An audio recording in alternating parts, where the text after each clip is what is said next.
What's going on, chess lover? This is Maurice Bishop Chess, and y'all know my slogan, life is a game of chess. If y'all looking at my content for the first time and you're the one that want to get better in chess, whether it's opening, middle game, or end game, or maybe on my channel because you want to be entertained with the live bullet and blitz games that I play online, or maybe you want to find out not only how to be successful on the chessboard but also successful in life. If this is you, make sure you hit that notification bell on, and also don't forget to hit the subscribe button. And guys, if you have any questions and any content that you want me to share, make sure you drop that comment below and I will give you the content that you requested. Without further ado, let's actually get right to this video. Alright guys, peace!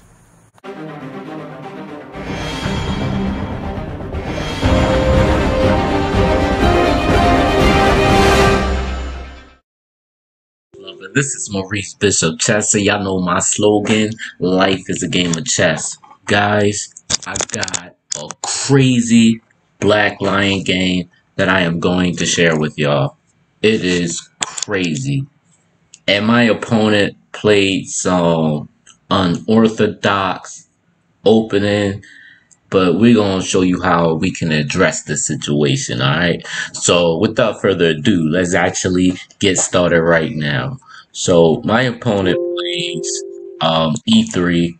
I play E5, D3, D6, C3. Almost looking like he's playing in like a hippopotamus opening almost. But knight B to D7, queen C2, C6, A3, queen C7, knight B to D2, knight F6. All we're doing is we're just going with our same old plan. This is what we do. This is what the black line all about. Bishop B2, H6, H3, G5. Knight F3, knight F8, and then guys, my opponent did some crazy things right here. He goes rook G1, so that lets me know that he is not going to castle kingside at all. He's all about trying to attack. So I go knight G6, he goes G4, knight F4, bishop F1, and then I go bishop B6. So now, guys, this is going to be a little bit different now because now y'all was so used to me playing a black lion when, you know, the white king castle kingside or castle queenside. In this situation, we're going to figure out how we can, you know, open his king up and punish him for being in the center of the board, you know. And notice in this position, guys, this bishop is not active at all. This rook is not active at all. But so far, my pieces are very good. It's placed right. You know, I have a lot of space. It's not cramped. But look like white is pretty much cramped right now. All right, so knight C4. I castle queenside, guys. This is what I do. Normally, the black lion, we don't castle queenside. But in this specific position, you know, it's a little bit different now.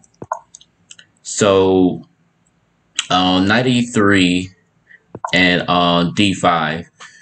All right, so but let's look at something, guys. The correct move in this position, instead of me going bishop E6, guys, I could have technically just followed my principal move, just attack the center. You know, I could have just did this on D5. So if he takes, I take. I'm have a good control of the center. Notice that the knight is not, he can't occupy the square or the E4 square, as you can see, because this pawn on D5 is there. And then eventually we could potentially push the pawn on E4 or maybe D4 if possible, if we need to. But as you notice, you know, black's position is definitely a lot better. I like it. So that's just another option, guys. That's a type of thing you could play. But my opponent plays knight C4. This is what he plays, and I castle queenside. Knight E3, and then guys, I don't think knight E3 was. I mean, I see the point of it because he wants to hit the FI square, but a better move, guys, for him probably would have just been bishop captures F4, and after G captures F4, he'll castle queenside. Knight H7. The whole point of this is to go knight G5, You know, if he does take, like for instance, guys, uh, I don't know, like maybe Bishop B7. If I go Knight G5, he doesn't have to take this, but if he does take it, we'll be happy because we'll get this H file open after this change is nice, and we'll take back with the H pawn. You know. All right. So, but after Knight E3, I actually go D5. I actually go D5, guys.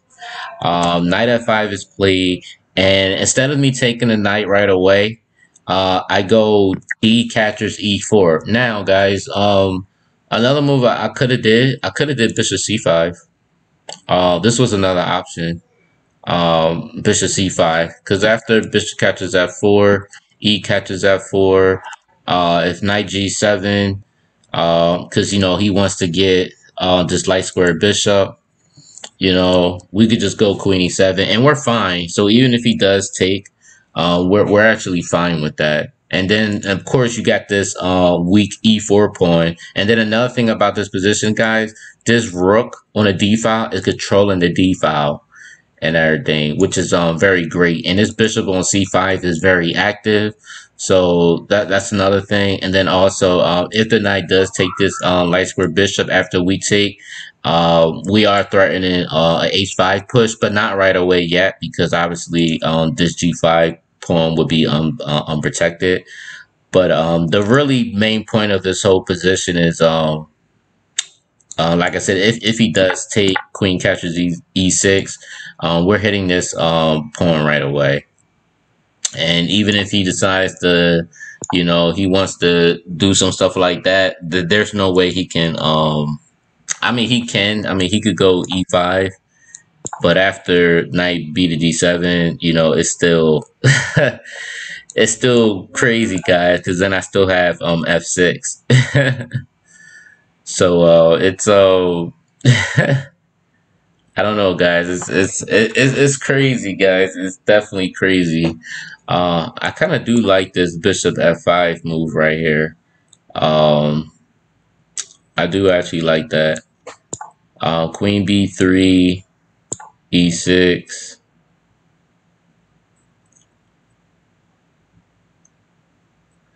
This might be a little problem, guys, up in here. Oh, my bad, guys. I don't know how I did that. D5. Guys, I think I just lost where I was at. Here we go. So this is the one I was telling you about. After Queen E6. Let's see what the engine says about that. Yeah, so E5 and then knight B D7.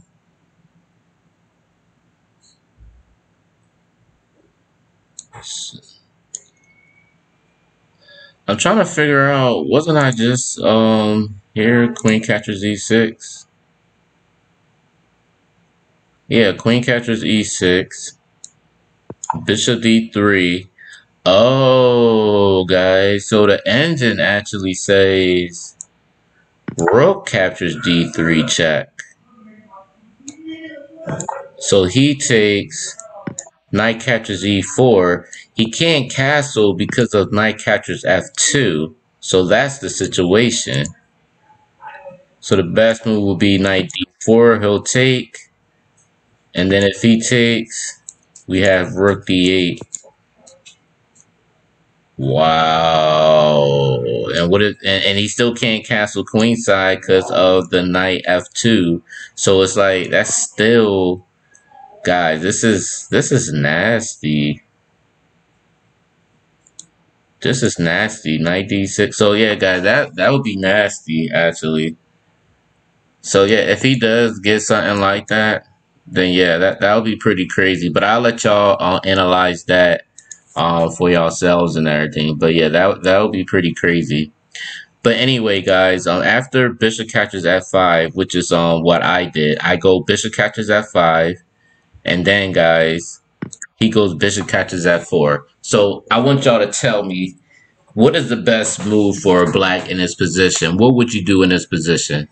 I'll give y'all 3 seconds to think about it. And if y'all need to, y'all can pause the video.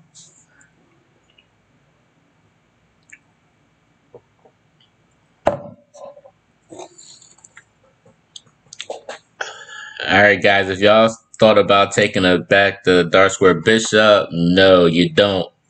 Bishop captures e4, guys, is the move. Bishop captures e4. And the reason why this is the best move, because obviously, guys, even if he does go bishop captures e5, trying to exchange on the queens, remind you guys, we don't want to go queen captures e5, because if knight captures and he takes, then he gets this knight captures f7 and he forking, you know, our rook. That's not the position we want.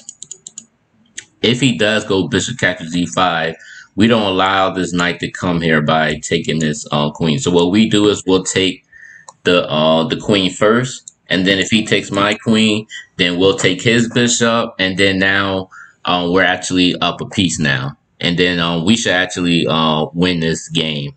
Literally, guys, we should win this game. All right. So guys, so after bishop catches e4, he saw that, you know, he made a mistake, so he decided to go queen e2, and then I go e captures f4. Remind you, he can't take his light square bishop because my knight is supporting his bishop, so he can't take it. So he go knight d2, I go bishop d3, queen f3, and then I go bishop g6. I just pretty much go back. I could have. There was actually another interesting move, guys. Another interesting move. Instead of going back, I could have did queen e5 check, which would have been a very great move, guys. Because if he decides to go king d1, then I could go bishop g6. You know, and the whole point of it is just to keep this king in front of this knight because my rook is here. So that'll be another option. Or if he decides to block with the bishop b2, I have bishop c5. And then if knight b3, then, you know, because he's hitting this dark square bishop. And then I'll have moves like bishop b4, in which y'all know what happens with that. That queen is trapped. So there's nowhere this queen can actually go.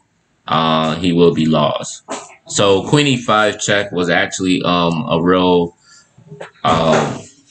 that was a sneaky move, so I actually like this move. So queen e5, this probably would have been a better move. All right, guys. So after bishop g6, he castles queenside, and guys, I'm gonna let y'all figure this out. What is the best move for black to play in this position? What would you do in this position? I'll give you 3 seconds to think about it. You can pause this video if you like.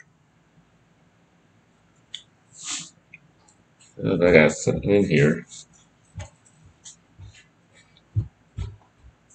Nah, it wasn't that. All right, guys. So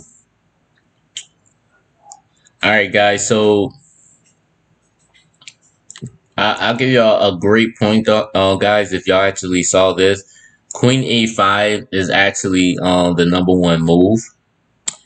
You know, so if y'all say queen a5, y'all definitely get an outstanding credit for that. That is an outstanding move. #1, queen a5 is flexible. There's a lot of things you can do. You could go queen a5 and then queen a4. You know, but the move that I played, so if y'all saw queen a5 or if y'all saw queen b6, y'all actually are correct. The reason why I did queen b6, only because like if this queen can't move because he has to defend his pawn on f2 and everything. But another reason why I did this move is eventually if this knight begins to move somewhere, then I'll get this b3 square. So queen a5 does the same thing, but I like that queen b6 because I could do both. I could target the f2 pawn. I could target the b3 square potentially if this knight move, which is why I will put a little bit more pressure on him. You know, so it does a lot of things. So again, my opponent goes knight c4, which was not a very good move at all, obviously, because I go queen b3, and now I'm threatening queen c2 checkmate. And then also my rook is still on this d file, so it's very limited for what white can actually do. Guys, my opponent goes bishop d3. What is the correct move in this position? What do you do in this position? I'm getting y'all to think, man, so y'all can play this black line. I want y'all to think.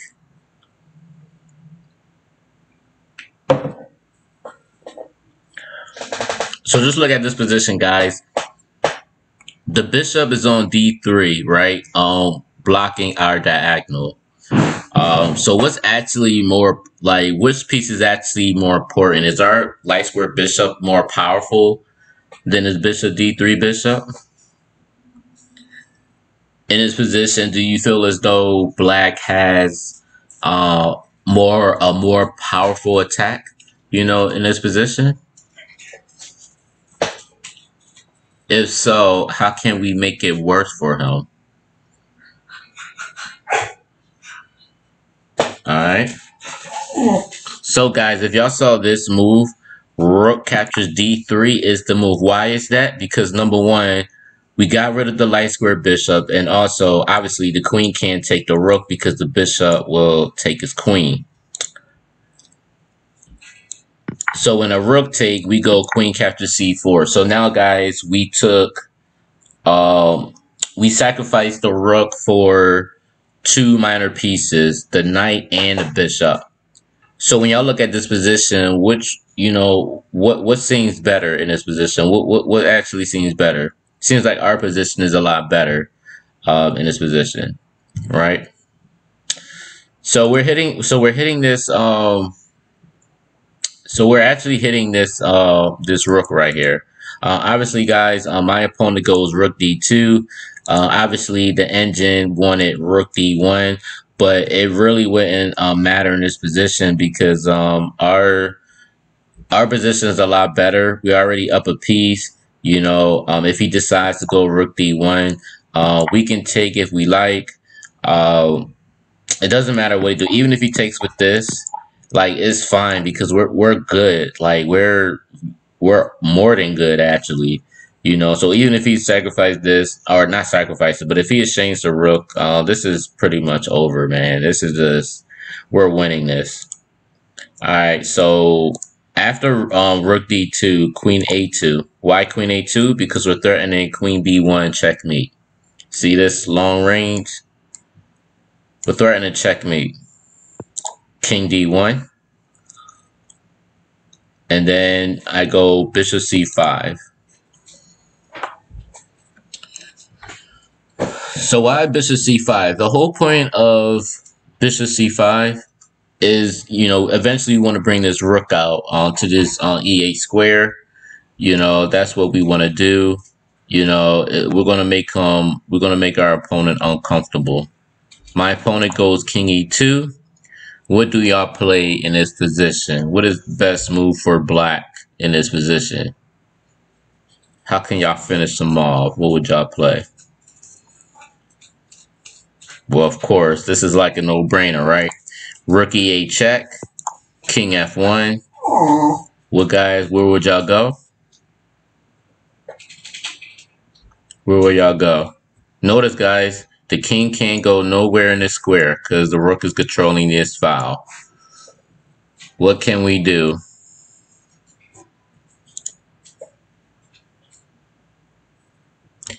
Alright, so if y'all saw this move, queen c4 check, you are correct. And of course, guys, he goes king g2. What's the finishing move, guys? Bishop e4. You know, he pretty much lose his queen. And guys, it wouldn't make a difference. It wouldn't even make a difference if he decides to go rook e2. It wouldn't make a difference at all because we'll still go rook captures d2. And even if he does come here, we got bishop d3. He'll still lose his queen. So in this position, guys, my opponent, he goes rook e1 after this, and then after this was all over. Bishop catches f3, king catches f3, rook catches e1. He goes b3, hitting my queen, and then I hit him off with queen e4, checkmate. This is the crazy black lion, guys. The crazy black lion. Well, guys, I hope y'all enjoyed this video as much as I did. Definitely, if y'all seeing this content for the first time, make sure you turn on your notification bell. And also, guys, like, share, comment. Let me know what you think of this content. And also, guys, don't forget to hit the subscribe button. All right, guys. Peace.